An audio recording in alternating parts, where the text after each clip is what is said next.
నెలలకి 3 నెలలకి ఒకసారి కంపల్సరీగా ప్రోగ్రామ్ చేస్తున్నాం. గుడ్ బాగుంది అంతా. మనం వచ్చేది ఇక్కడ ఫుడ్ కోసం కాదండి, ఫుడ్ కూడా బాగానే ఉంది, గతంలో కంటే మెరుగైంది, బాగుంది. గుడ్. నేను దానికి అంటే ప్రోగ్రామ్ చేయాలంటే ఎంత కష్టం ఉంటుందో నాకు తెలుసు అండి. ఎందుకంటే నేను గత 15 సంవత్సరాల నుంచి కూడా ప్రసాద్ గారి దగ్గర 2 పెద్ద ప్రోగ్రామ్ చేసాం 150 మందితో. తర్వాత ప్రతి సంవత్సరం కూడా ధన్వంతరి జయంతి మేము 30 మంది నుంచి 50 మందితో చేస్తాం.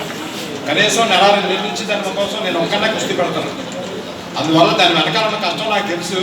ఇప్పుడు ఇక్కడ కష్టపడింది అక్కడ నేనైనా కష్టపడితే ఇక్కడ బాలకృష్ణ గారు కష్టపడతాను. ఇంకా వేణుగోపాల గారు ఉంటే మన పని చూసుకుని ఆయన నెల్లూరులో ఉంటారు, ఆయన్ని తప్పుకోవడానికి లేదు. ఇక్కడ కళాశాల 2 జిల్లాలు అవతల ఉన్నారు. ఇంకా చంద్రశేఖరరాజు గారు అంటే ఖాళీ ఉంది. ఇక్కడ కేవలం కష్టపడేది ఈయన. తర్వాత అయినా కూడా ఈ చేయాల్సిన పని ఈరోజు చేస్తారు, బ్యాలెన్స్ కానీ కానీ మిగిలినవి తర్వాత పక్కన పెట్టండి. అయితే మనం చేసే ఈ ప్రోగ్రామ్కి ఖచ్చితంగా గ్రంథస్థం ఉన్నారు. సార్ చెప్పారు దేనికంటే డాక్టర్లు 1 సంవత్సరం క్రితం తర్వాత ఇన్ని ప్రోగ్రామ్ అయ్యాయి మనం చేసాం అని అనుకుంటే కాదు కదా. ఈ ప్రోగ్రాంలో ఎవరు చెప్పారు, వాళ్ళు ఏంటంటే చెప్పారు, అవి గ్రంథస్థం, వాళ్ళ పేరు అది కూడా వాళ్ళకి కూడా చరిత్రలో వాళ్ళ పేరు నిలిచిపోతుంది. సపోజ్ ఈరోజు ఒక గురువు గారు ఎవరో వచ్చారు, ఆయన నష్టపెట్టికి లేకపోవచ్చు, కానీ ఆయన అందించిన యోగాలు ఏంటైతే ఉన్నాయో అవి మనకి చిరస్థాయిగా నిలిచిపోతాయి. అందులో ఒక యోగం పనిచేసినా సరే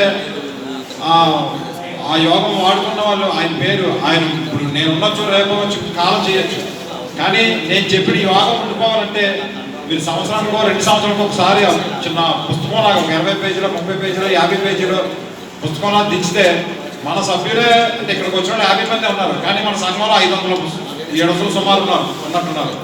వాళ్ళకి అది ఉపయోగకరంగా ఉంటుందని నేను కోరుకుంటున్నాను. అలాగే ఇంకెవరైనా గురువులు చెప్పేవంటే వాటిని గ్రంథస్థం చేసి ఒక 100 పేజీలు 50 పేజీలు పుస్తకం రిలీజ్ చేయవలసిందిగా నేను సభాముఖంగా తెలియజేసుకోవడం నా సూచన మాత్రమే. Thank you.